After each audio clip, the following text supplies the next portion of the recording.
Ang mga diskurso ni Kristo ng mga huling araw.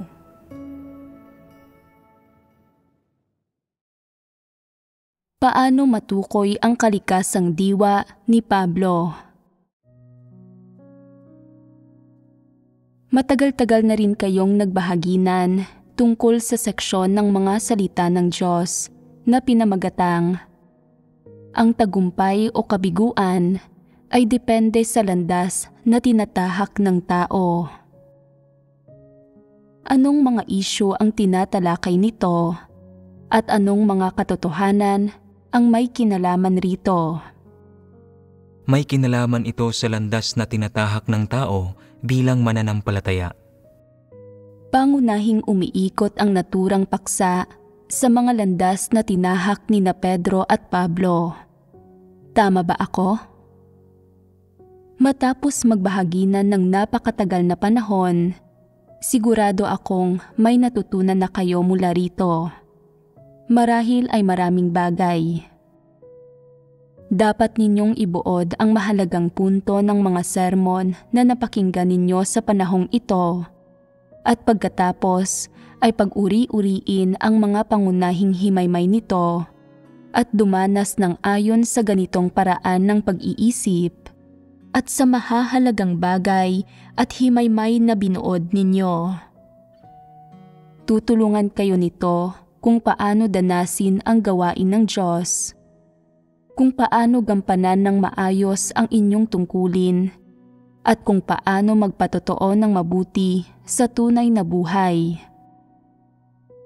Umaasa ako na pagkatapos ninyong magbuod, malaki ang isusulong ng inyong buhay pagpasok at ng inyong espiritual na tayog. Kaya, kapag binubuod ninyo ang mga katotohanang realidad na dapat sana ninyong maunawaan mula sa kabanatang iyon, magsisimula ba kayo sa karanasan ni Pablo o ni Pedro? Kay Pablo. Bakit? Sa pagninilay-nilay sa aming sarili batay sa mga dahilan kung bakit nabigo si Pablo, malalaman namin kung nasa landas ba kami ni Pablo.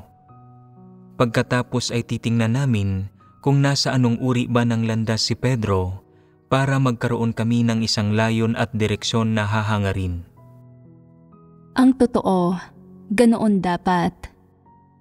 Humugot ng mga aral at ibuod ang mga karanasan mula sa lahat ng pinagdaanan ni Pablo at daang tinahak niya. Unawain kung anong landas ang tinahak niya, kung bakit hinihingi ng Diyos sa mga mananampalataya na sumunod sa tamang landas, at kung ano ba ang tamang landas. Kung kaya mong sumunod sa landas ng paghahangad sa katotohanan, maiiwasan mong maligaw sa mga totoong sitwasyon ng buhay, pati na kapag nararanasan mo ang gawain ng Diyos sa mga panahong ginagampanan mo ang iyong tungkulin. Maiiwasan mo rin na magambala ang gawain ng Diyos, magkamaling mahulog sa maling landas, o sa huli ay makapagdulot ng kaparusahan sa iyong sarili tulad ng ginawa ni Pablo. Ngayon, batay sa mga naging karanasan ni Pablo, ibuod natin ang mga katangian ng daang tinahak niya, ang paraan ng kanyang pananampalataya sa Diyos, at ang mga layon at direksyong hinangad niya. Titingnan muna natin ang kalidad ng pagkatao ni Pablo at ang kanyang disposisyon mula sa mga anggulong ito. Kung titingnan ang buhay ni Pablo at ang mga kwento tungkol sa kung ano ang mga nangyari sa kanya, may ilang aspekto sa kanyang disposisyon. Pagmamataas, pagmamatuwid sa sarili, panlilinlang, pagkapuot sa katotohanan, kabuktutan, at kabagsikan. Gaano man karaming pangunahing aspekto ng disposisyon ni Pablo ang nakikita o naibubuod ng mga tao, kung ang mga aspekto lang na ito ng kanyang disposisyon ang pag-uusapan mo, Mararamdaman mo siguro na medyo hungkag ito. Tama ba ako? Kapag binabanggit mo ang mga aspektong ito ng kanyang disposisyon, nakatali ba ang mga ito sa kanyang mga paghahangad, sa direksyon ng kanyang buhay, at sa landas na sinunod niya bilang mananampalataya? Kapag kayabangan niya ang pag-uusapan mo, mayroon ka bang mga katunayan para suportahan ito? Ano ang dahilan at nayayabangan ka sa kanya? Ano ang dahilan at sa tingin mo ay mapanlinlang siya? Ano ang dahilan at sa tingin mo ay napupuot siya sa katotohanan? Kung ibubuod mo lang ang diwa ng mga aspektong ito ng kanyang disposisyon at hindi mo pag-uusapan ang kanyang mga paghahangad, ang direksyon ng kanyang buhay, at ang landas na sinunod niya bilang mananampalataya, kung gayon, mga hungkag na salita nga ito at hindi magkakaroon ng anumang positibo o kapaki-pakinabang na silbi para sa mga tao ngayon. Mas mabuti pang magsalita mula sa perspektiba ng mga paghahangad ni Pablo at ng kanyang landas. Hindi isang simpleng bagay ang maunawaan ang diwa ng isang tao. Hindi matutukoy ang kalikasang diwa ng isang tao kapag wala siyang ginagawa o kapag gumagawa lang siya ng ilang di mahahalagang bagay. Dapat mong tingnan kung paano niya regular na ipinapakita ang kanyang sarili at ang intensyon at motibasyon sa likod ng kanyang mga ikinikilos. Sa madaling salita, tingnan mo ang kanyang mga paghahangad, pagnanais, at ang landas na kanyang sinusundan. Ang isa pang lalong mahalagang aspekto ay ang tingnan kung paano ito pinangangasiwaan ng isang tao kapag nahaharap siya sa isang sitwasyong idinisenyo ng Diyos para sa kanya o kapag may personal na ginagawa ang Diyos sa kanya, gaya ng subukin siya, pinuhin siya, pungusan siya, o kapag personal siyang tinatanglawan at ginagabayan ng Diyos. Pangunahing tinitingnan ng Diyos ang mga aspektong ito. Ano ang tinutukoy ng mga aspektong ito? Tumutukoy ang mga ito sa mga prinsipyo ng kung paano kumikilos, namumuhay, umaasal, at nakikisalamuha ang isang tao sa mundo, pati na sa mga layon at direksyong hinahangad niya, sa landas na kanyang sinusunod, kung paano siya namumuhay, kung anong mga prinsipyo ang sinusunod niya sa buhay, at sa pundasyon ng kanyang pag-iral. Ito ang tinutukoy ng mga aspektong ito. Iyon ang dahilan kung bakit ko sinasabi na kung iiwasan natin ang lahat ng bagay na ito at pag-uusapan na lamang ang tungkol sa kalikasang diwa ni Pablo, gaano man karami ang ating sasabihin o gaano man tayo kakomprehensibo, mga hungkag na salita lamang ang mga ito.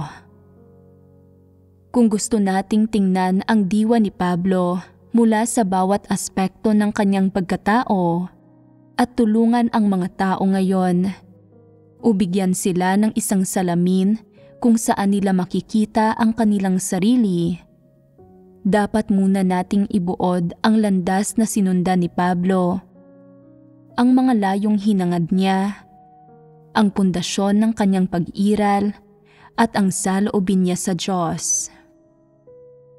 Kung susuriin nating mabuti ang bawat aspekto ng kanyang disposisyon sa pamamagitan ng pagtingin dito mula sa mga anggulong ito, hindi ba't may batayan tayo?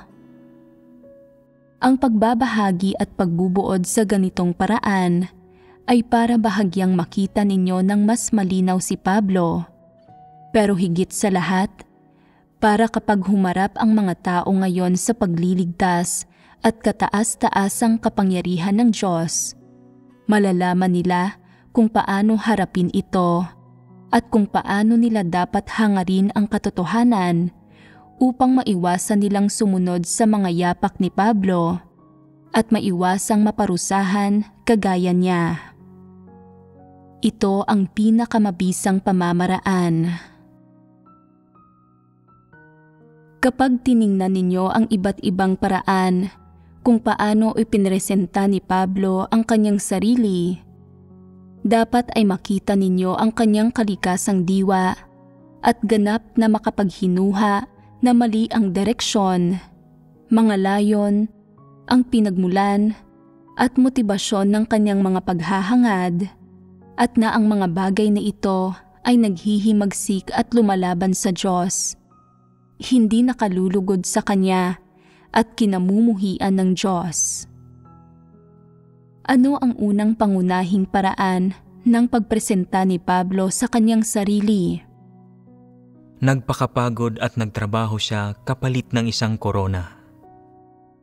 Saan ninyo siya nakitang nagpresenta ng kanyang sarili sa ganitong paraan o nakita na nasa ganito siyang kalagayan? Sa kanyang mga salita. Sa pamamagitan ng kanyang mga sikat na kasabihan. Kadalasan, ang mga sikat na kasabihan ay positibo at nakakatulong at kapaki-pakinabang sa mga may determinasyon, pag-asa at adhikain. Kaya ng mga ito na palakasin ang loob ng gayong mga tao at bigyan sila ng motibasyon. Pero ano ang naging silbi ng mga sikat na kasabihan ni Pablo? Marami siya nito. Maaari ba ninyong ibigkas ang isa sa mga mas sikat niyang kasabihan? Nakipagbaka ako ng mabuting pakikipagbaka, natapos ko na ang aking takbo, iningatan ko ang pananampalataya. Buhat ngayon ay natataan sa akin ang putong ng katuwiran. Anong aspekto ng kanyang kalikasang diwa ang inirerepresenta ng mga salitang ito? Paano natin ito dapat bigyan ng definisyon ayon sa katotohanan? Mapagmataas, inaakalang mas matuwid kaysa sa iba at nakikipagtawaran sa Diyos. Ang mapagmataas niyang kalikasan ang siyang nagtulak sa kanya na sabihin ang mga salitang ito. Hindi siya tatakbo sa takbuhin, hindi siya magtatrabaho o mananampalataya pa nga sa Diyos kung walang korona sa huli. Pagkatapos makinig sa napakaraming sermon, dapat magawa na ng mga tao ngayon na kilalanin ang pagpapamalas na ito at ang kalagayang ito na ipinakita ni Pablo. Pero kaya ba ninyo itong bigyan ng definisyon? Kapag sinabi natin na ibuod, layon nating bigyan ng definisyon ang isang bagay. Ang mga salitang ginagamit mo para bigyan ng definisyon ang isang bagay ay tunay na pagkaunawa. Kapag tumpak mong nabibigyan ng definisyon ang isang bagay, pinatutunayan nito na malinaw mong nakikita ang naturang bagay. Kapag hindi mo kayang bigyan ng definisyon ang isang bagay at kinokopya mo lang ang mga definisyon ng ibang tao, pinatutunayan nito na hindi mo ito tunay na nauunawaan. Anong uri ng pag-iisip o kalagayan ang nagtulak kay Pablo na sabihin ang mga salitang iyon sa pagkakataong iyon? Anong intensyon ang nagtulak sa kanya para gawin ito? Ano ang diwa ng kanyang mga paghahangad na ipinapakita sa iyo ng mga salitang ito? Para magkamit ng mga pagpapala. Nagsikap siya ng husto, ginugol ang kanyang sarili, at ibinuhos ang kanyang sarili dahil ang intensyon niya ay ang magkamit ng mga pagpapala. Iyon ang kalikasang diwa niya at iyon ang nanahan sa kaibuturan ng kanyang puso. Ngayon lang, habang sinusuri ninyong mabuti ang issue, sinabi ninyo na nakikipagtawaran si Pablo sa Diyos. Anong saloobin ni Pablo ang inirerepresenta nito? Sinusubukan natin ngayong ibuod ang pinakatotoong saloobin ni Pablo tungkol sa korona, sa pagtatamo ng mga pagpapala at pananampalataya sa Diyos. Hindi natin sinusubukang ibuod kung nakikipagtawaran nga ba si Pablo sa Diyos at kung tunay nga ba siyang mananampalataya. Sabihin ninyo ulit sa akin. Hindi niya minahal ang katotohanan at mapangmata siya. Hindi ito isang saloobin. Bahagi ito ng kanyang disposisyon. Pinag-uusapan natin ngayon ang kanyang saloobin. Sakim siya. Isang aspekto ito ng kanyang kalikasang diwa, katulad ng kanyang intensyong maggamit ng mga pagpapala at katulad ng kanyang pagnanais. Ano ba ang isang saloobin? Halimbawa, sinabi kong masama sa sikmura ang pagkain palagi ng maaanghang at may sumasagot ng, alam ko naman na masamang kumain ng maanghang na pagkain, pero mahilig ako sa maanghang na pagkain. Ano bang pwede kong kainin kung hindi ako kakain ng maanghang na pagkain? Sasagot ako, alang-alang sa iyong kalusugan, bibigyan kita ng $5 tuwing kainan para bumili ka ng ibang pagkain, basta't huwag ka lang kumain ng anumang maanghang. Pagkatapos, masayang-masaya talaga sila at sinasabing, sige, hindi na ako kakain ng maanghang na pagkain. May nabuong kasunduan at sinusunod nila ito. Pero bakit nila napipigilan ang kanilang sarili sa pagkain ng maaanghang na pagkain? Ang totoo, dahil ito sa pera. Kung hindi ko sila bibigyan ng pera, hindi nila makokontrol ang kanilang sarili. Patuloy silang kakain ng maaanghang na pagkain gaya ng dati. Tumigil sila sa pagkain ng maaanghang na pagkain dahil lamang sa may mapapala sila mula rito. Pera. Ito ang saloobin nila. Ito ang nakatago sa kaibuturan ng kanilang puso. Tumigil kaya sila sa pagkain ng maaanghang na pagkain dahil isinasagawa nila ang katotohanan, sinusunod ang iniuutos sa kanila, o ginagawa ito para mapalugod ang Diyos? Hindi. Wala sa mga kadahilanang iyon. Hindi nila pinigilan ang kanilang sarili sa pagkain ng maaanghang na pagkain dahil isinasagawa nila ang katotohanan o dahil iniingatan nila ang kanilang kalusugan. Mapagwalang bahala at mababaw ang kanilang saloobin. Isang transaksyon ang tingin nila rito at ginagawa nila ito para makapagsipsip.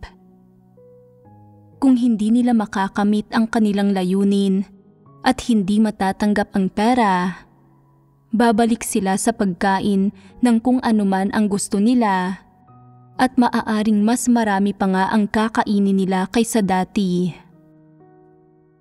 Maaaring hindi ito pinakaangkop na halimbawa, pero ano ang mga pagkakatulad nito kapag ikinumpara natin ito kay Pablo? Katulad ito ng kung paano ginanahan si Pablo ng pagtatamo ng mga pagpapala at kaya nakipagtawaran siya sa Diyos.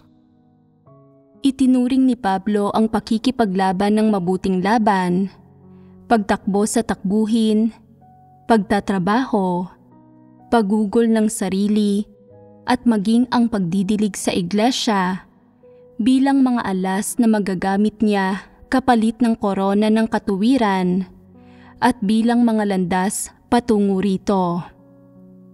Kaya kahit pa nagdusa siya, gumugol ng kanyang sarili o tumakbo sa karera, gaano man siya nagdusa, ang tanging layon sa kanyang isip ay ang makuha ang korona ng katuwiran. Itinuring niyang isang angkop na layon sa pananampalataya sa Diyos ang paghahangad sa korona ng katuwiran at ang paghahangad ng mga pagpapala at ang pagdurusa, pagugol ng kanyang sarili, pagtatrabaho, at pagtakbo sa dapat takbuhin bilang mga landas patungo rito. Ang lahat ng mabuting pag-uugali na ipinapakita niya sa panlabas ay pakitang tao lamang. Ginawa niya ito kapalit ng pagkuha ng mga pagpapala sa pinakahuli. Ito ang una sa malalaking kasalanan ni Pablo. Ang lahat ng sinabi at ginawa ni Pablo, ang mga ipinakita niya, ang intensyon at layon ng kanyang gawain at ang takbuhing tinakbo niya, pati na ang saloobin niya sa mga ito. May kahit ano ba tungkol sa mga bagay na ito ang ayon sa katotohanan? Walang anumang bagay sa kanya ang umaayon sa katotohanan at wala siyang ginawang anumang bagay na nakaayon sa kung ano ang itinagubilin ng Panginoong Hesus na gawin ng mga tao. Pero pinagnilayan ba niya ito? Ni hindi niya ito kailanman pinagnilayan, ni hindi siya naghanap. Kaya ano ang batayan niya para ipagpalagay na tama ang iniisip niya? Ang kanyang mga kuro-kuro at imahinasyon. May issue sa bagay na ito. Paano niya gagawing layon na itataguyod niya sa kanyang buong buhay ang isang bagay na naisip niya? Pinag-isipan ba niya ito ng mabuti o tinanong ang kanyang sarili na, tama ba ang iniisip ko? Hindi ganito mag-isip ang ibang tao. Ako lang. Problema ba ito? Bukod sa wala siyang ganitong mga pagdududa, isinulat niya ang kanyang mga kaisipan sa mga liham at ipinadala ang mga ito sa lahat ng iglesia para mabasa ng lahat ang mga ito. Ano ang kalikasan ng pag-uugaling ito? May problema sa bagay na ito. Bakit hindi niya kailanman kwenestyon kung nakaayon ba sa katotohanan ang mga iniisip niya? Bakit hindi niya hinanap ang katotohanan o ikinumpara ito sa kung ano ang sinabi ng Panginoong Hesus? Sa halip, itinuring niya bilang mga layon na dapat niyang hangarin ang mga naisip niya at ang mga bagay na inakala niyang tama sa kanyang mga kuro-kuro. Ano ang problema rito? Itinuring niya bilang katotohanan at layong dapat niyang hangarin ang mga naisip niya at ang mga bagay na inakala niyang tama. Hindi ba't ito ay labis na kayabangan at pag-aakalang mas matuwid siya sa iba? May puwang pa ba ang Diyos sa puso niya? Nagawa pa ba niyang ituring bilang katotohanan ang mga salita ng Diyos? Kung hindi niya nagawang ituring bilang katotohanan ang mga salita ng Diyos, ano kung gayon ang magiging saloobin niya sa Diyos? Ginusto rin ba niyang maging Diyos? Kung hindi, hindi niya ituturing bilang mga layong dapat niyang hangarin ang mga bagay na naisip niya sa sarili niyang mga kaisipan at kuro-kuro. Ni hindi niya ituturing na para bang katotohanan ang kanyang mga kuro-kuro o kung ano ang kanyang naisip. Naniwala siya na kung ano ang naisip niya, Iyon ang katotohanan at na ito ay nakaayon sa katotohanan at sa mga layunin ng Diyos. Ibinahagi rin niya sa mga kapatid na nasa mga iglesia ang mga bagay na inakala niyang tama at ikinintal ito sa kanila, dahilan para mapasunod niya ang lahat sa mga katawa-tawang bagay na sinabi niya. Ipinalit niya ang kanyang mga salita sa mga salita ng Panginoong Hesus at ginamit ang mga katawa-tawang salita niyang ito para magpatotoo na para sa kanya, ang mabuhay ay si Kristo. Hindi ba't ito ang pangalawang malaking kasalanan na nagawa ni Pablo? Lubhang malala ang problemang ito. Marami ng tao ang naging kagaya ni Pablo sa paglipas ng mga panahon. Kaya bakit natin ginagamit si Pablo bilang isang klasikong halimbawa? Dahil nakatala siya sa Biblia at ang mga erehiya at maling paniniwalang sinabi niya at pati siya mismo ay may malaking impluwensya sa lahat ng Kristiyano. Masasabi mo na masyadong malaki ang pinsalang na idulot niya. Napakaraming tao ang nalihis at nalason dahil sa kanya. Bukod sa nalason niya ang maraming henerasyon ng mga tao, tumindi pa ang lason. Gaano katindi? Huwaran ang tingin sa kanya ng lahat ng Kristiyano at tinutularan siya. Isinasagawa nila ang kanyang mga salita na para bang mga salita ito ng Diyos. Kung magbabahagi ka tungkol sa mga salita ni Kristo at sa mga salita ng Diyos, walang masyadong makikinig nito. Pero kapag nagbahagi ka tungkol sa mga salita ni Pablo, uupo sila kaagad at makikinig.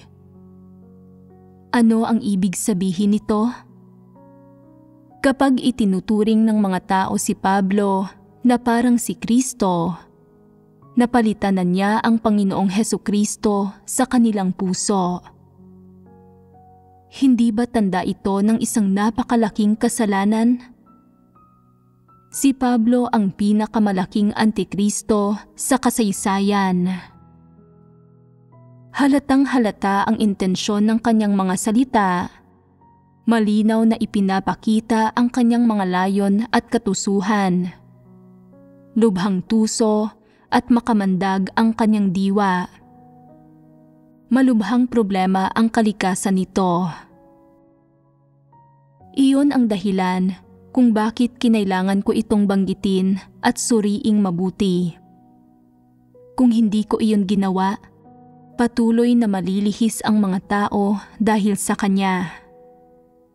Ngunit, kung susuriin kong mabuti ang mga isyu ni Pablo, kailangan ko siyang gawing mas kapaki-pakinabang para sa mga tao ngayon bilang isang halimbawa ng kung ano ang hindi dapat gawin. Ngayon lang ay ibinuod natin ang dalawa sa mga kasalanan ni Pablo. Ano ang una? Itinuring ni Pablo ang pagtatrabaho at pagtakbo sa takbuhin bilang mga alas na maaari niyang ipalit sa isang korona. Itinuring niyang naaangkop na layon na dapat niyang hangarin ang pagtatamo ng mga pagpapala at ng isang korona. Tama ang sinabi mong iyan. Ang pinakamalaking problema ni Pablo ay naitinuring niya ang mga bagay na ito bilang mga layong dapat niyang hangarin. Sa simula pa lang, isa na itong transaksyon na may kaakibat na paghihimagsik at masamang kalikasan. Pero itinuring ito ni Pablo bilang isang naaangkop na layong dapat hangarin. Ito ang pinakamatinding problema. Ano naman ang pangalawa? Itinuring ni Pablo na katotohanan ang lahat ng bagay na naisip niya, pati na ang mga bagay na inakala niyang tama batay sa kanyang mga kuro-kuro. Hindi niya kailanman pinagnilayan ito o naghanap tungkol dito. Sa halip, Nilihis niya ang mga tao at pinasunod ang mga kapatid sa kanyang mga salita at kakatuwang teorya na nagiging dahilan para tratuhin siya ng mga tao na parang Kristo. Isa talaga itong malubhang issue. Tumpak ninyong tandaan ang mga isyong ito.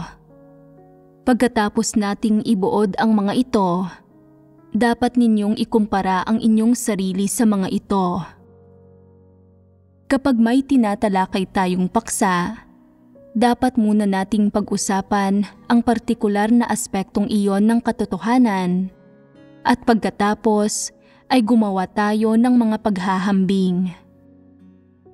Ang pagsusuri sa kung paanong ipinresenta ni Pablo ang kanyang sarili ay nagsisilbing isang babala sa lahat at sinasabi rin ito sa mga tao na dapat nilang piliin ang tamang landas at pagkatapos ay maghanap sila ng isang tumpak na landas ng pagsasagawa at iwasan nilang sumunod sa mga yapak ni Pablo. Pagkatapos, magiging ganap kayong epektibo. May isa pang malubhang kasalanan si Pablo at iyon ay naginawa niya ang kanyang gawain ng ganap na nakabatay sa kakayahan ng kanyang pag-iisip, sa akademikong kaalaman, teolohikal na kaalaman at teorya. Isa itong bagay na tumutukoy sa kanyang kalikasang diwa. Dapat ninyong ibuod ito at pagkatapos ay suriin kung ano ang kanyang saloobin tungkol sa mga bagay na ito.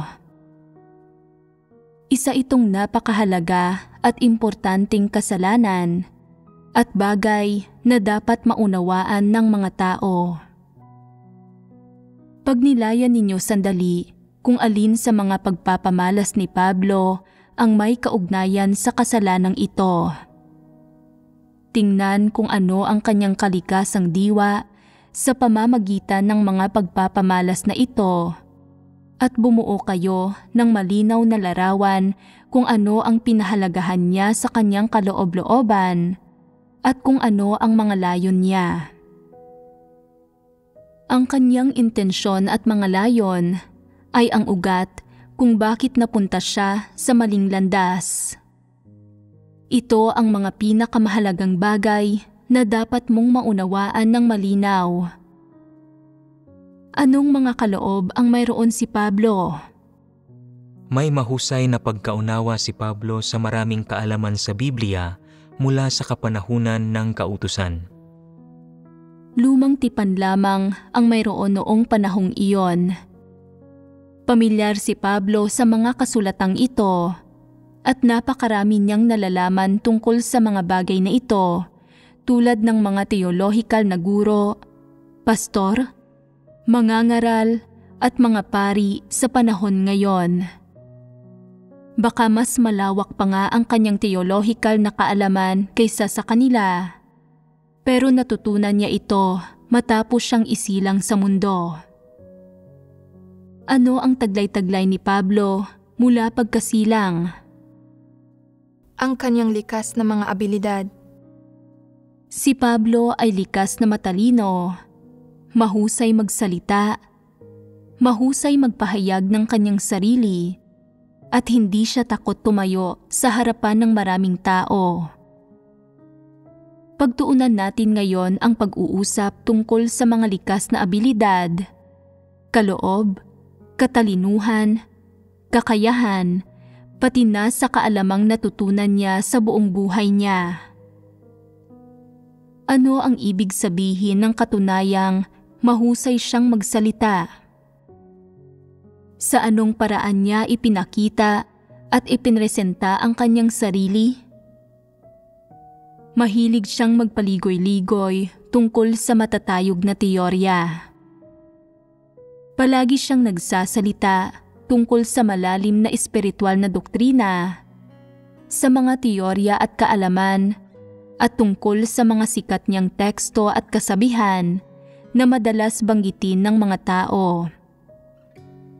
Paano mo ilalarawan sa isang salita ang mga salita ni Pablo? Hungkag. Makabubuti ba para sa mga tao ang mga hungkag na salita? Kapag naririnig nila ang mga salitang iyon, lumalakas ang loob nila. Pero pagtagal-tagal ay napapawi ang kanilang sigla.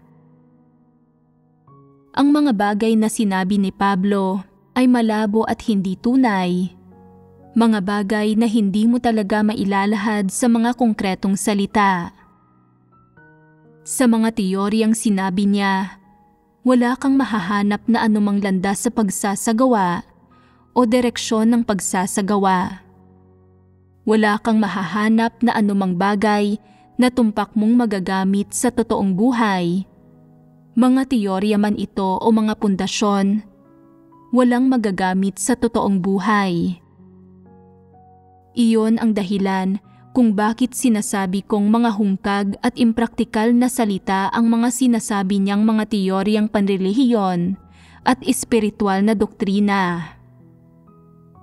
Ano ba ang layo ni Pablo sa pagsasalita tungkol sa mga bagay na ito?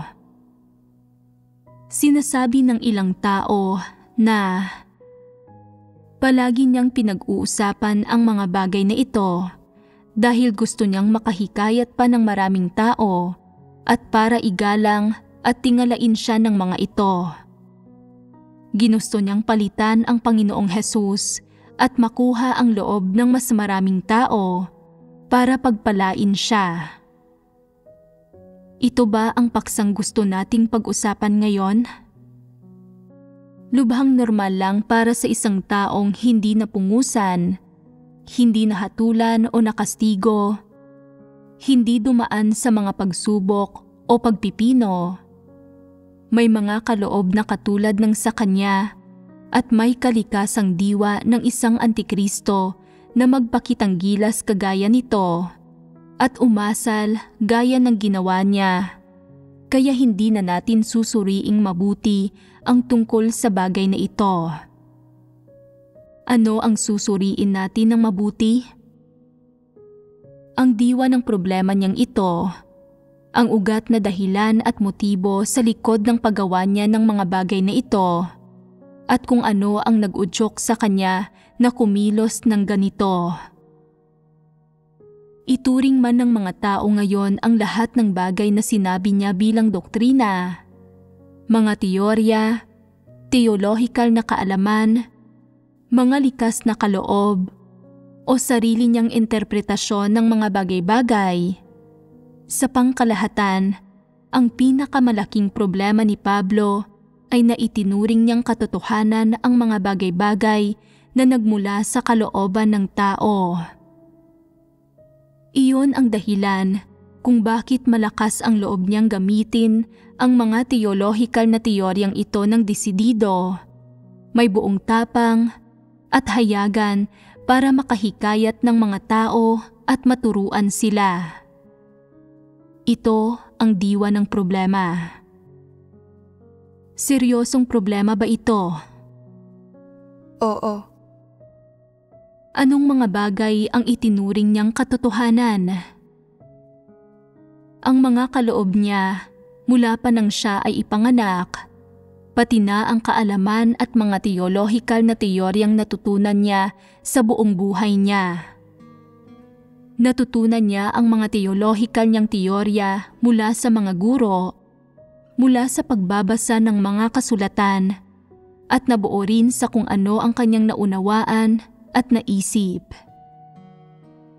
Itinuring niyang katotohanan ang mga kuro-kuro at imahinasyon ng kanyang pagkaunawa bilang tao. Pero hindi ito ang pinakamalubhang problema. May mas malala pa. Itinuring niya ang mga bagay na iyon bilang katotohanan. Pero inisip ba niya noong pagkakataong iyon na katotohanan ang mga bagay na iyon? Nagkaroon ba siya ng konsepto sa kung ano ang katotohanan? Wala. Wala siyang konsepto. Kung ganoon, paano niya tinrato ang mga bagay na iyon? Itinuring niyang buhay ang lahat ng bagay na iyon. Inisip niya na kapag mas marami ang mga sermon na kaya niyang ipangaral o kapag mas matatayog, mas magiging dakila ang kanyang buhay. Itinuring niyang buhay ang mga bagay na iyon. Seryosong bagay ba ito? Oo, seryoso ito. Ano ang naging epekto nito? Nagkaroon ito ng epekto sa landas na sinunod niya. Ito ay isang aspekto nito. Ano pa? Inakala niya na ang pagtatamo ng mga bagay na ito ay makapaghahatid sa kanya ng kaligtasan at makapagpapasok sa kanya sa kaharian ng langit. May kinalaman pa rin ito sa pagtatamo ng mga pagpapala. Inakala niya na kapag mas dakila ang buhay niya, mas malaki ang tsansa niyang makapasok sa kaharian ng langit at makaakyat sa langit. Ano pa ang ibang paraan ng pagkakasabi sa pag-akyat sa langit? Ang maghari at humawak ng kapangyarihan kasama ang Diyos. Ang layunin niya sa pagpasok sa kaharian ng langit ay para maghari at humawak ng kapangyarihan kasama ang Diyos. Pero hindi pa ito ang pinakalayon niya. May isa pa. Sinabi niya ang tungkol dito. Paano niya ito sinabi? Sapagkat sa akin ang mabuhay ay si Kristo at ang mamatay ay pakinabang.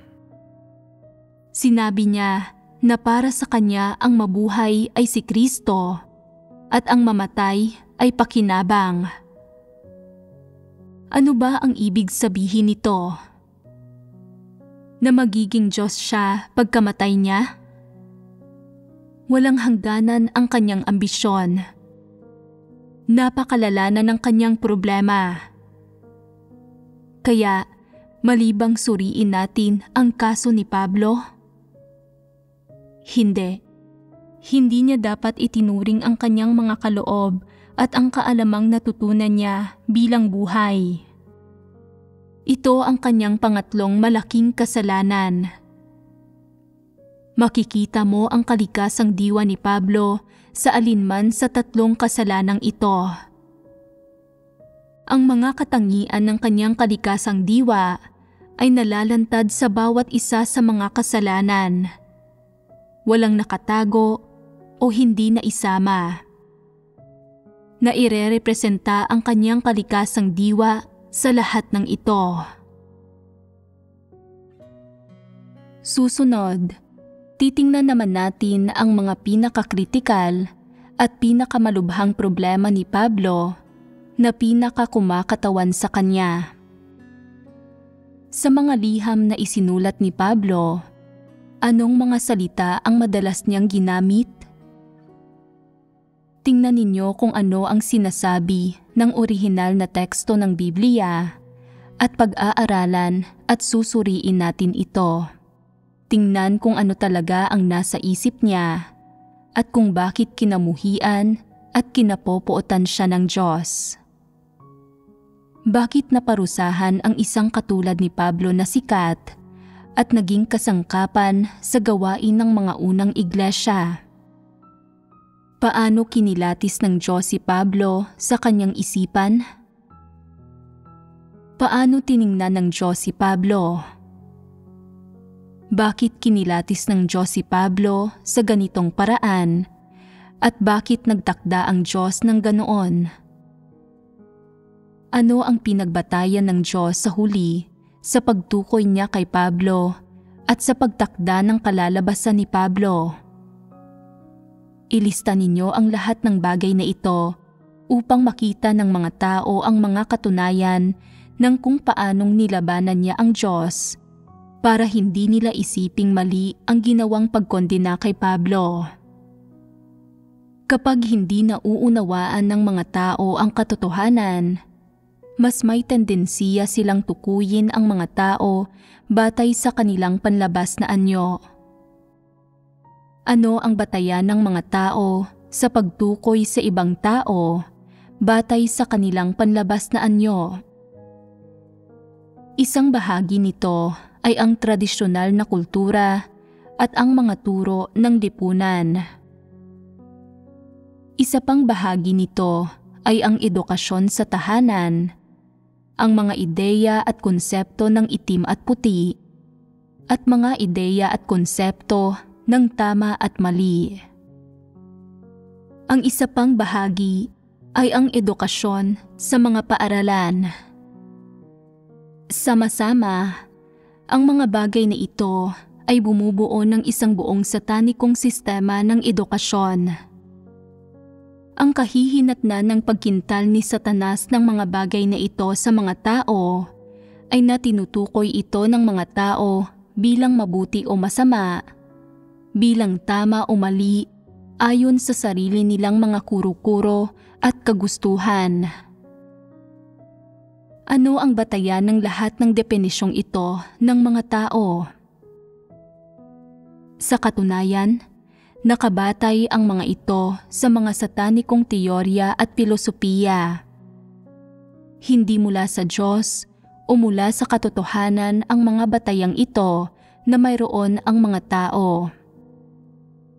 Iyon ang dahilan kung bakit mali ang mga tiwaling tao, gaano man nila tukuyin ang isang tao o pangyayari.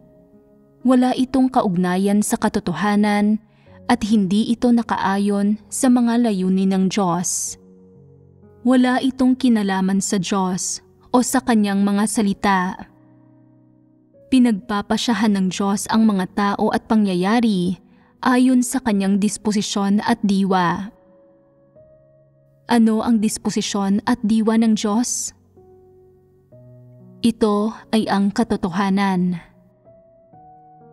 Ang katotohanan ang pagpapahayag ng lahat ng positibong bagay at ang realidad ng lahat ng positibong bagay.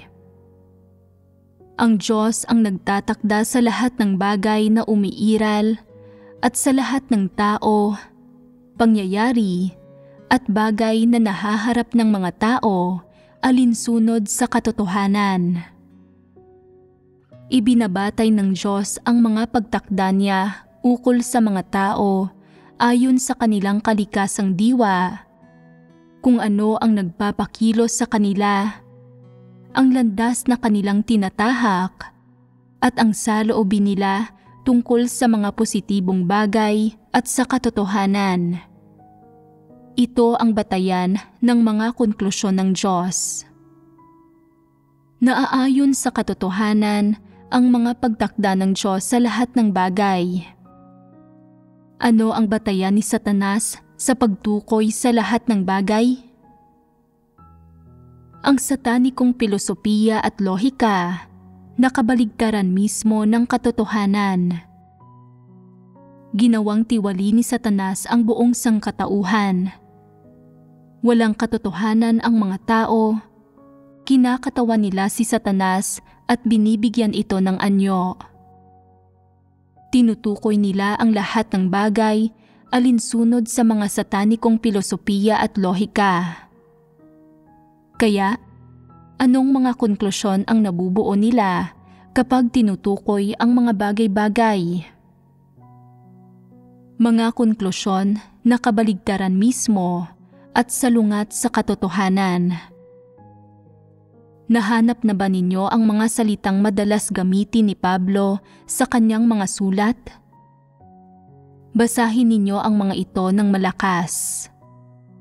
Si Pablo, na tinawag na maging apostol ni Hesukristo sa pamamagitan ng kalooban ng Diyos. Nakita ninyo? Ganito iniraranggo ni Pablo ang Diyos at si Kristo. Si Pablo, na tinawag na maging apostol ni Hesukristo sa pamamagitan ng kalooban ng Diyos. Nasaan si Pablo sa pagkakaranggong ito? Pangatlo, sa isipan ni Pablo, sino ang nasa unang pwesto? ang Diyos. At sino ang nasa pangalawa? Ang Panginoong Hesus. Si Hesukristo. Sino naman ang pangatlo? Si Pablo mismo. Siya mismo. Si Pablo na tinawag na maging apostol ni Hesukristo sa pamamagitan ng kalooban ng Diyos. Madalas gamitin ni Pablo ang pariralang ito at punong-puno ito ng impormasyon. Una, alam natin na si Pablo ay isang apostol ng Panginoong Hesukristo. Kaya, mula sa perspektiba ni Pablo, sino ang Panginoong Hesukristo? Siya ang anak ng tao at pumapangalawa sa Diyos na nasa langit. Tinawag man niyang tagapamahala ang Panginoong Hesukristo o tinawag niya siyang Panginoon, mula sa perspektiba ni Pablo, hindi Diyos ang Kristo na nasa lupa, kundi isang tao lamang na makapagtuturo sa mga tao at makapagpapasunod sa mga ito sa Kanya. Ano ang naging gampani ni Pablo bilang apostol ng isang taong kagaya nito? Ang ibahagi ang ebanghelyo, bisitahin ang mga iglesia, mangaral ng mga sermon at sumulat ng mga liham. Naniwala siya na ginagawa niya ang mga bagay na ito sa ngalan ng Panginoong Hesukristo. Sa puso niya, inisip niya na tutulungan kita sa pamamagitan ng pagpunta sa kung saan hindi ka makakapunta at titingnan ko para sa iyo ang mga lugar na ayaw mong puntahan. Ito ang konsepto ni Pablo ng isang apostol. Ang pagkakaranggo sa isipan niya ay napareho lang silang karaniwang tao ng Panginoong Hesus. Itinuring niya ang kanyang sarili at ang Panginoong Hesukristo bilang magkapantay at bilang mga tao. Sa isip niya, wala naman talagang pagkakaiba sa pagitan ng kanilang mga posisyon, ni pagkakaiba sa kanilang mga pagkakakilanlan, lalo na sa kanilang mga ministeryo. Tanging ang mga pangalan, edad, mga sitwasyon ng pamilya at mga pinagmula nila ang magkakaiba at nagkaroon sila ng magkakaibang panlabas na mga kaloob at kaalaman. Sa isip ni Pablo, magkapareho lang sila ng Panginoong Hesukristo sa maraming bagay at maaari din siyang tawaging anak ng tao. Ang tanging dahilan kung bakit pumangalawa lang siya sa Panginoong Hesukristo ay dahil siya ang apostol ng Panginoong Hesus. Ginamit niya ang kapangyarihan ng Panginoong Hesukristo at isinugo siya ng Panginoong Hesukristo para bisitahin ang mga iglesia at gawin ang gawain ng iglesia sa ngalan ng Panginoong Hesukristo. Naniwala si Pablo na ito ang kanyang posisyon at pagkakakilanlan bilang apostol. Ganito ang kanyang interpretasyon. Dagdag pa rito, ang pangalawang salita sa simula ng pariralan na si Pablo na tinawag na maging apostol ni Hesukristo ay tinawag. Mula sa salitang ito, makikita natin ang pag-iisip ni Pablo. Bakit nito ginamit ang 7 salitang tinawag sa pamamagitan ng kalooban ng Diyos? Hindi nito inisip na tinawag ito ng Panginoong Hesukristo para maging apostol niya. Inisip nito na walang kapangyarihan ang Panginoong Hesukristo para utusan akong gumawa ng anumang bagay. Hindi ko gagawin ang iuutos niya. Wala akong gagawin kahit ano para sa Kanya. Sa halip, gagawin ko ang mga bagay na ito sa pamamagitan ng kalooban ng Diyos sa langit. Pareho lang kami ng Panginoong Hesukristo. May isang bagay pa itong ipinapahiwatig. Inisip ni Pablo na isa siyang anak ng tao, katulad ng Panginoong Hesukristo. inihahayag ng 7 salita na tinawag sa pamamagitan ng kalooban ng Diyos. Kung paano itinatwa at pinagdudahan ni Pablo ang pagkakakilanlan ng Panginoong Hesukristo sa kaibuturan ng kanyang puso. Sinabi ni Pablo na isa siyang apostol ng Panginoong Hesukristo sa pamamagitan ng kalooban ng Diyos, na inutusan siya ng Diyos, inorden at itinatag siya ng Diyos, at na naging apostol siya ng Panginoong Hesukristo dahil tinawag siya at itinakda ito ng Diyos. Sa isip ni Pablo, iyon ang ugnayan sa pagitan niya at ng Panginoong Hesukristo.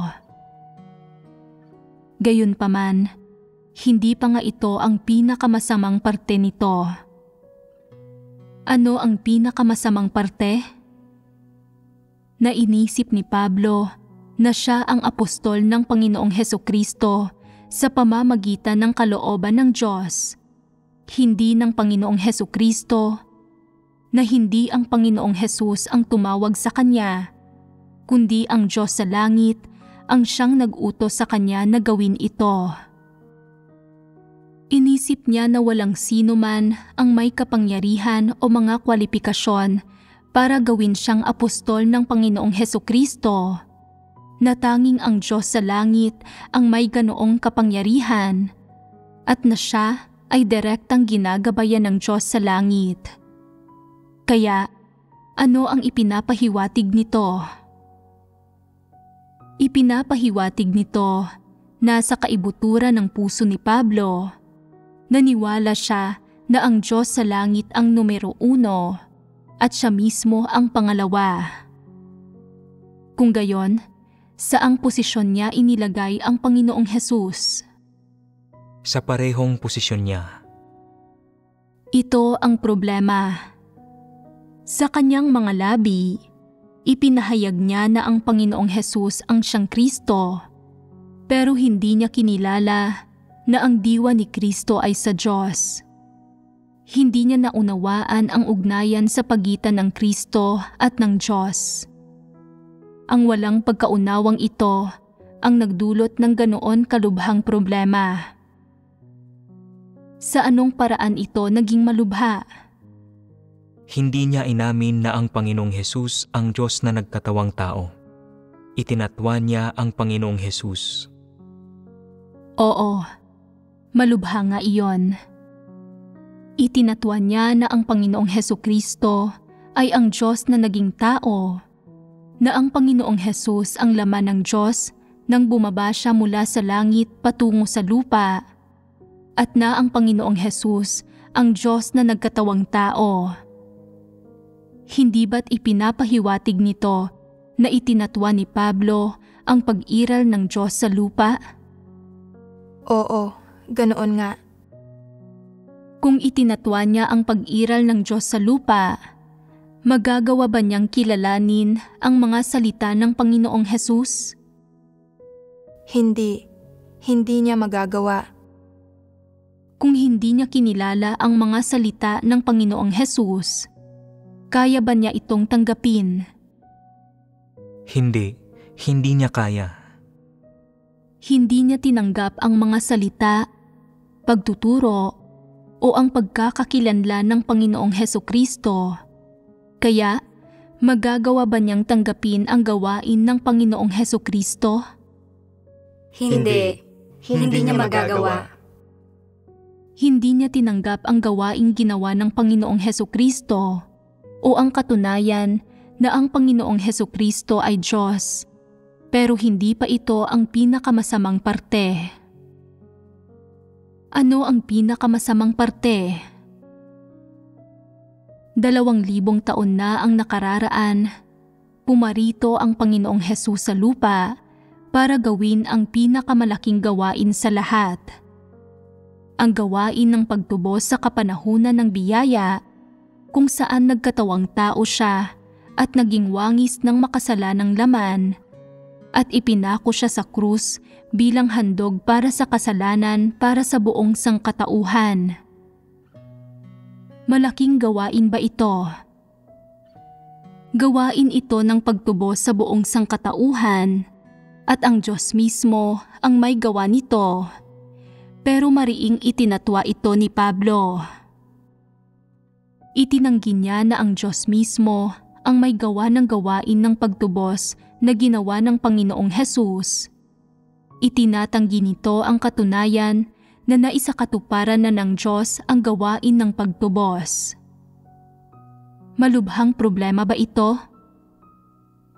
Napakalubhan nito. Bukod sa hindi hinangad ni Pablo na maunawaan ang katunayan ng pagkakapako sa krus ng Panginoong Hesukristo, hindi rin niya inamin ito, at ang hindi pag-amin dito ay katumbas ng pagtatatwa rito. Hindi niya inamin na ang Diyos ang siyang napako sa krus at tumubos sa buong sangkatauhan. Hindi rin niya inamin na nagsilbi bilang handog para sa kasalanan ang Diyos para sa buong sangkatauhan. Ipinapahiwatig nito na hindi niya inamin na natubos ang buong sangkatauhan pagkatapos gawin ng Diyos ang kanyang gawain o na napawalang sala ang kanilang kasalanan. Gayon din, inisip niyang hindi napawalang sala ang kanyang mga kasalanan. Hindi niya inamin ang katunayan na tinubos ng Panginoong Hesus ang sangkatauhan.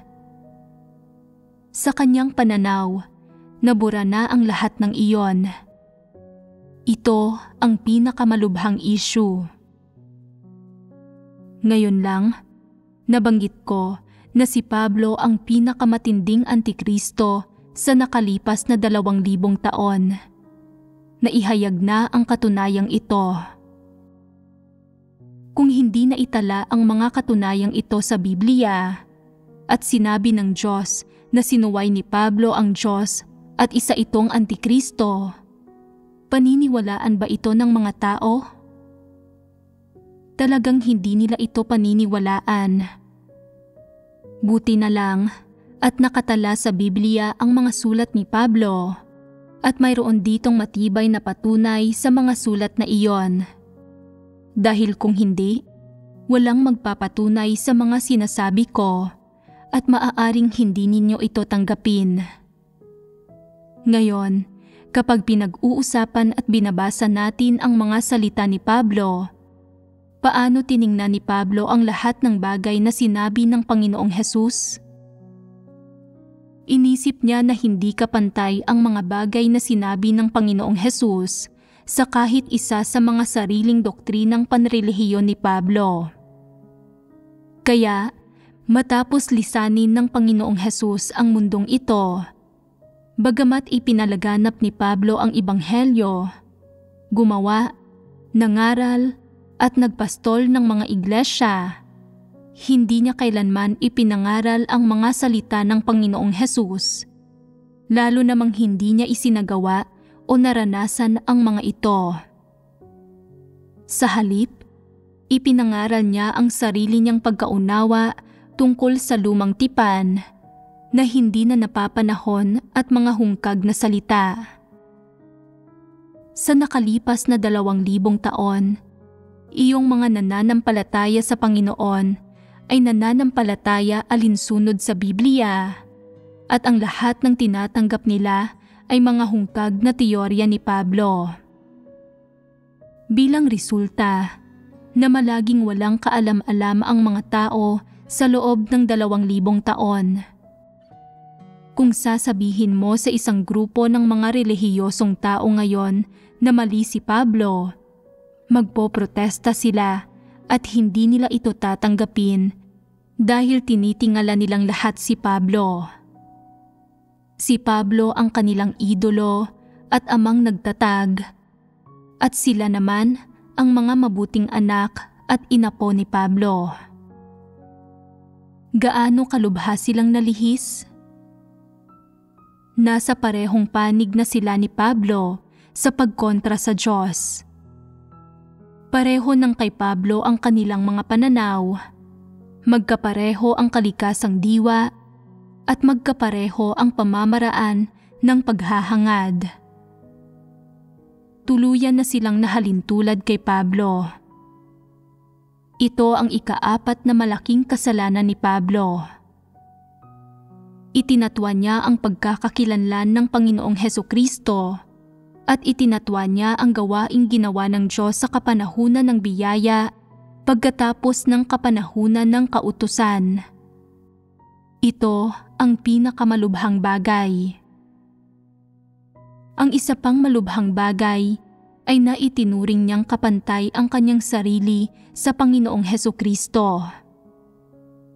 Sa panahong nabuhay si Pablo, nakilala niya ang Panginoong Hesukristo pero hindi niya itinuring na Diyos ang Panginoong Hesukristo. Sa halip, itinuring niya ang Panginoong Hesukristo bilang isang karaniwang tao na para bang isa lang miyembro ng sangkatauhan, isang tao na may parehong kalikasang diwa ng mga tiwaling tao. Hindi kailanman tinrato ni Pablo ang Panginoong Hesus bilang Kristo, lalo na bilang Diyos. Napakalubhang bagay nito. Kaya, bakit ginawa ito ni Pablo? Hindi niya nakilala na taglay ng Diyos na nagtatawang tao ang diwa ng Diyos, kaya hindi niya itinuring ang Panginoong Hesukristo bilang Diyos. Hindi niya itinuring bilang katotohanan ang mga salita ng Panginoong Hesus, ni itinuring na ang Panginoong Hesus ang pagsasakatawan ng katotohanan. Sa panlabas, ipinahayag ni Pablo na nananampalataya siya sa Panginoong Hesus, pero ang malabong Diyos sa langit ang talagang sinasampalatayanan niya. Hindi niya hinanap ang katotohanan, kaya naman hindi niya napagtanto na si Kristo nga ang katotohanan at ang buhay. Magpatuloy. Sinabi ni Pablo na para sa kanya ang mabuhay ay si Kristo. Ginusto niyang maging Diyos at palitan ang Panginoong Hesus. Ang lahat ng sinabi mo ay umaayon sa mga tunay na nangyari. Ang bawat isa sa mga paraan ng pagpapamalas ni Pablo sa kanyang sarili at ang bawat isa sa mga kasalanan niya ay mas malala pa kaysa sa nauna. Suriin natin ang pariralang ito na sinabi ni Pablo. Natataan sa akin ang putong ng katuwiran. Kahanga-hanga ang mga salitang ito. Tingnan ninyo ang mga salitang ginamit niya. Ang putong ng katuwiran. Kadalasan, medyo mapangahas na gamitin ang salitang putong mismo. Pero sino ba ang mangangahas na gamitin ang salitang katuwiran bilang isang ekspresyong tumutukoy sa isang putong? Tanging si Pablo ang mangangahas na gumamit ng salitang ito. Bakit niya ito ginamit? May pinagmulan ang salitang ito at maingat itong pinili. May malalalim na pahiwatig ang mga salita niyang ito. Ano ang mga pahiwatig nito? Sinusubukan niyang diktahan ang Diyos sa pamamagitan ng salitang ito. Ang kagustuhang diktahan ang Diyos ay isang aspekto nito. Siguradong ang intensyon niya ay ang makipagtransaksyon at may elemento rin dito ng pagtatangkang magtakda ng mga kondisyon sa Diyos. Bukod dito, may layon ba sa likod ng kung bakit palagi niyang ipinangaral ang tungkol sa putong na ito ng katuwiran? Gusto niyang iligaw ang mga tao at para isipin nila na kung hindi siya nakakuha ng putong, hindi matuwid ang Diyos. May elemento ng pang-uudyok at panlilinlang sa pangangaral niya tungkol dito at may kaugnayan ito sa mga pagnanais at ambisyon ni Pablo. Para mangyari at matupad sa wakas ang kanyang pagnanais na magtamo ng putong ng katuwiran, ginamit niya ang taktika ng pangangaral tungkol dito sa lahat ng dako. Sa isang parte, Ang layon niya sa pangangaral ng mga salitang ito ay para udyukan at ilihis ang mga tao. Ito ay para ikintal ang isang partikular na kaisipan sa mga nakikinig, gaya ng ang isang taong katulad ko na gumugugol ng husto ng kanyang sarili, palaging naglalakbay at naghahangad tulad ng ginagawa ko, ay makakatanggap ng putong ng katuwiran.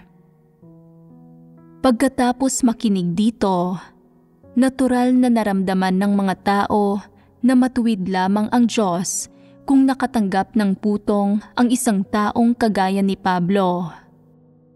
Pakiramdam nila ay dapat silang maghanap, maglakbay, at gumugol ng kanilang sarili gaya ng ginawa ni Pablo, na hindi sila dapat makinig sa Panginoong Hesus at na si Pablo ang pamantayang dapat tularan, na siya ang Panginoon at siya ang direksyon at ang patutunguhan na dapat tahakin ng mga tao.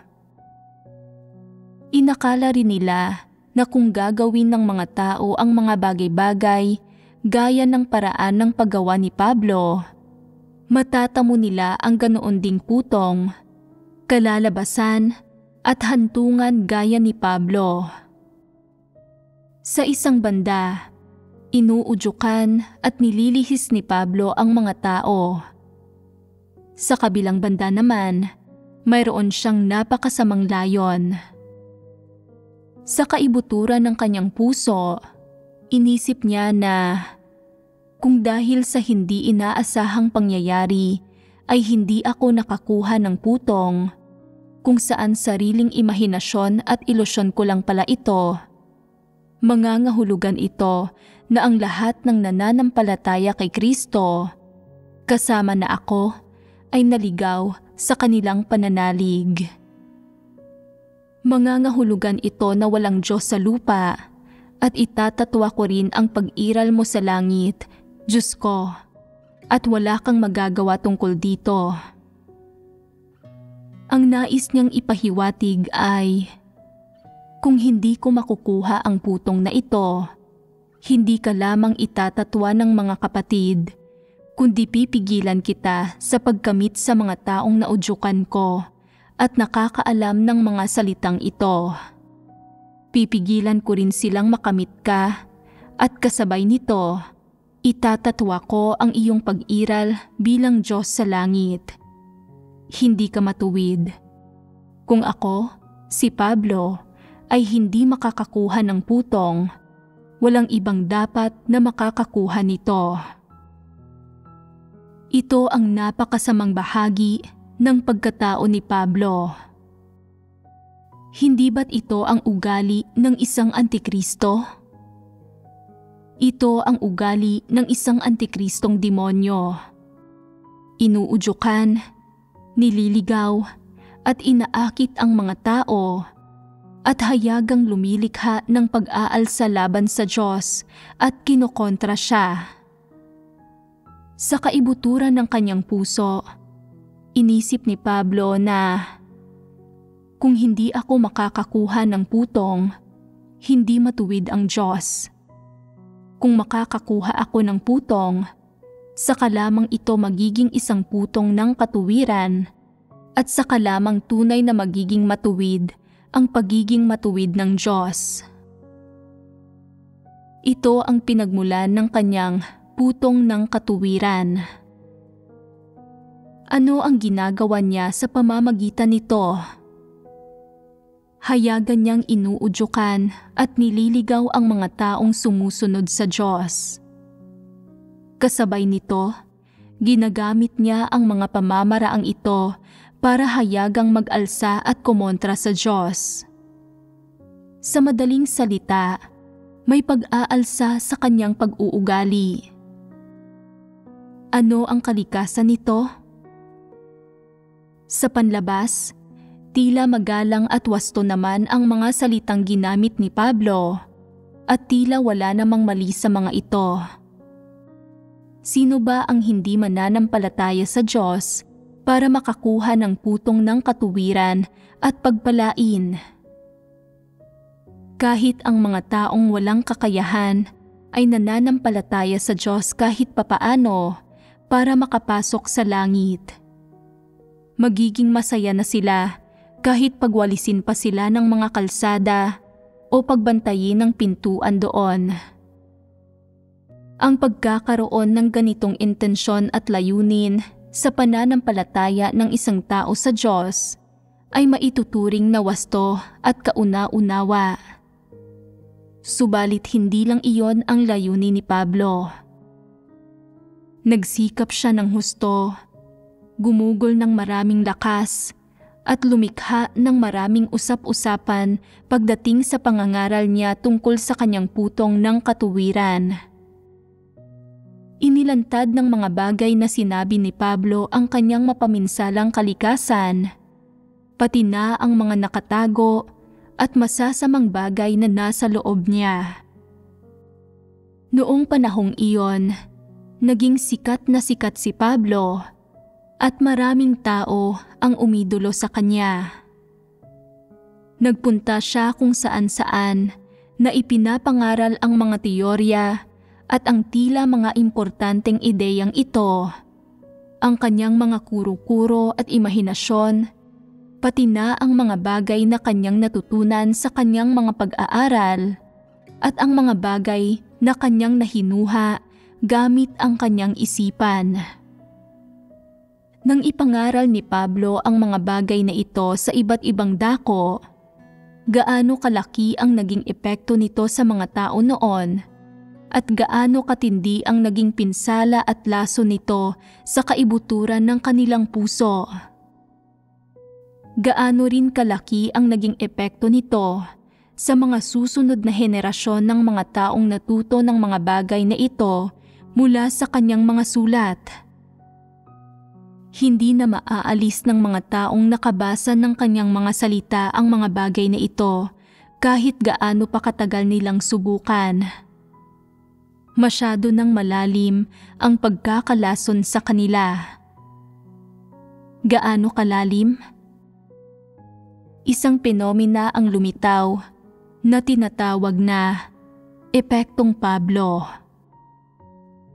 Ano ba ang epektong Pablo? May isang penomena sa relihiyon kung saan ang mga tao ay naiimpluwensyahan ng mga kaisipan, pananaw, argumento ni Pablo at ng mga tiwaling disposisyong ibinunyag niya. Partikular na naaapektuhan nito ang mga tao na may mga pamilyang nanampalataya sa Diyos sa loob ng ilang henerasyon, mga pamilyang sumunod kay Kristo sa loob ng maraming dekada. Sinasabi nila, nananampalataya ang aming pamilya sa Panginoon sa loob ng maraming henerasyon at hindi kami sumusunod sa mga makamundong kalakaran. Idinistansya namin ang aming sarili mula sa sekular na mundo at isinuko namin ang aming mga pamilya at trabaho para gugulin ang aming sarili para sa Diyos. Ang lahat ng ginagawa namin ay katulad ng ginawa ni Pablo.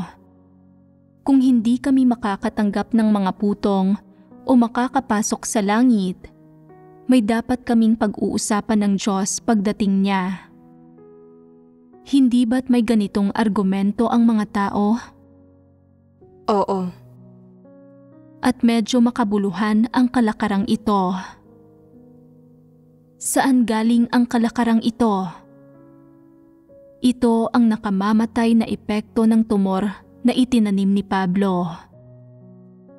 Kung hindi hinimok ni Pablo ng ganito ang mga tao, at kung hindi niya palaging sinabi na natataan sa akin ang putong ng katuwiran at sa akin ang mabuhay ay si Kristo. At kung wala ang konteksto ng panahong iyon sa kasaysayan, hindi magkakaroon ng anumang kaalaman tungkol sa mga bagay na iyon ang mga tao ngayon. Kahit may ganoon silang pag-iisip, wala sana silang lakas ng loob na katulad ng kay Pablo. Ang lahat ng ito ay dahil sa pambubuyo at pang-uudyok ni Pablo. Kung darating ang isang araw na hindi sila pagpalain, magiging malakas ang loob ng mga taong ito na hayagang hamunin ang Panginoong Hesus at gugustuhin pa nga nilang magmarcha patungo sa ikatlong langit at makipagtalo sa Panginoon tungkol sa bagay na ito. Hindi ba't ito ang pag-aalsa ng mundo ng relihiyon laban sa Panginoong Hesus? Malinaw na labis na naapektuhan ni Pablo ang mundo ng relihiyon. Ngayong nagsalita na ako hanggang sa puntong ito, may palagay na kayo kung ano ang ikalimang kasalanan ni Pablo. Hindi ba? Pagdating sa pagbubuod tungkol sa pinagmulan ng putong ng katuwiran na sinalita ni Pablo, ang binibigyang pansin rito ay ang salitang katuwiran. Bakit niya binanggit ang katuwiran? Sa lupa, ito ay dahil gusto niyang udyukan at ilihis ang mga hinirang ng Diyos para mag-isip sila sa paraang katulad niya. Sa langit, gusto sana niyang diktahan ang Diyos gamit ng salitang ito at mag-alsa laban sa Kanya. Ito ang layo ni Pablo. Bagamat hindi niya ito kailanman sinabi, ganap nang ipinagkanulo ng salitang katuwiran ang kanyang layon at kagustuhang mag-alsa laban sa Diyos. Hayag na ito. Mga katunayan ang lahat ng ito. Batay sa mga katunayang ito, masasabi ba na mapagmataas, matuwid ang tingin sa sarili, mapanlinlang at hindi nagmamahal sa katotohanan ang kalikasang diwa ni Pablo? Hindi ito maipapaliwanag ng mga terminong ito. Sa pagtatalakay ko sa mga katunayang ito at sa paghihimay-himay, pagsusuri at pagtukoy sa mga ito, dapat makita ninyo ng mas malinaw at lubusan ang kalikasang diwa ni Pablo. Ito ang epektong nakakamit ng pagsusuri sa isang diwa batay sa mga katunayan. Nang mag-alsa si Pablo laban sa Diyos, hindi siya naging medyo emosyonal ng mga sandaling iyon. Wala siyang kaunting mapaghimagsik na disposisyon o nang kawalan ng kakayahang magpasakop ng pribado. Hindi ito isang pangkaraniwang problema ng pagbubunyag ng isang tiwaling disposisyon. Bagkus, lumala pa ito hanggang sa punto ng hayagan na paggamit ng iba't ibang pamamaraan para udyukan at ilihis ang mga tao sa pamamagitan ng mga sulat at sa mga pampublikong lugar. Nang sa gayon, sama-samang magalit ang mga tao para kumontra at mag-alsa laban sa Diyos. Hindi lamang nag-alsa si Pablo laban sa Diyos, inudyukan din niya ang lahat na mag-alsa laban sa Diyos. Hindi lang siya mayabang, isa rin siyang dyablo. Mas malala pa ang kasalanang ito kaysa roon sa huli. Mabuting bagay ba o masama na pinag-uusapan natin ang tungkol sa mga lumalalang kasalanan? Mabuti ito. Paano ito naging mabuti? Dahil lalo nating nakikilala si Pablo. Kapag mas may kakayahan kang kumilatis, magagawa mong lubusang mahukay at makita ng malinaw ang iba't ibang pagpapamalas, pagbubunyag ng katiwalian, at ang tunay na mukha ni Pablo. Kapag ginawa ninyo ito, makakamit ba ninyo ang ating layon? Dapat ninyong kunin ang lahat ng pagpapamalas ni Pablo na ating ibinuod, pati na ang mga pangunahing nilalaman nito, mga tema at diwa, at iugnay ang mga ito sa inyong sarili at sa mga nasa paligid ninyo. Kapag nakita na ninyo ng malinaw kung gaano mismo kalaki ang pagkakaiba sa pagitan ng landas na tinatahak ninyo at ng sarili ninyong diwa kumpara ng sa kay Pablo. Ganap na kayong magkakamit ng mga resulta at makakamit na ninyo ang ating layon ng pagsusuri kay Pablo. May ilang nagsasabi na walang kahit anong pagpapamalas ng paghahangad ni Pablo ng putong ng katuwiran sa akin. Maaaring hindi ganoon kalala ang mga pagpapamalas at ang diwa mo tulad ng kay Pablo. Pero may kaunting pagkakatulad sa pagitan ng diwa mo at ng sa kanya. Nagtaglay siya ng mga pagpapamalas tulad nito at nagtataglay ka ng mga kalagayang gaya nito. Masasabi na ang mga pagpapamalas ni Pablo ay nasa antas na 10 o 12. Ano naman ang sa iyo? Nasa 7 o 8 ako. Ibinunyag ni Pablo ang mga bagay na ito sa lahat ng oras at napuno siya ng mga bagay na ito sa lahat ng pagkakataon. Bagamat maaaring hindi mo ibinubunyag ang mga bagay na ito sa lahat ng oras, madalas mo pa ring ibinubunyag ang mga ito. Marahil ay ginugol mo ang kalahati ng buhay sa paggawa ng mga bagay na ito at pamumuhay sa mga ganitong kalagayan. Lalo na kapag pinararanas sa iyo ng Diyos ang mga pagsubok, kapag hindi tumutugma sa iyong mga kuro-kuro ang gawain ng Diyos, kapag pinupungusan ka niya, at kapag hindi natutugunan ng mga kapaligirang pinamamatnugutan niya para sa iyo ang iyong mga ekspektasyon, maaaring magbunga ito ng mga ganitong uri ng kalagayan sa loob mo. Baka mag-alsa ka laban sa Diyos at kumontra sa Kanya. Sa mga ganyang pagkakataon, maaaring maging kapaki-pakinabang para sa iyo ang ginawa nating pagsusuri sa kung paano inudyukan at nilihis ni Pablo ang mga tao. Bakit?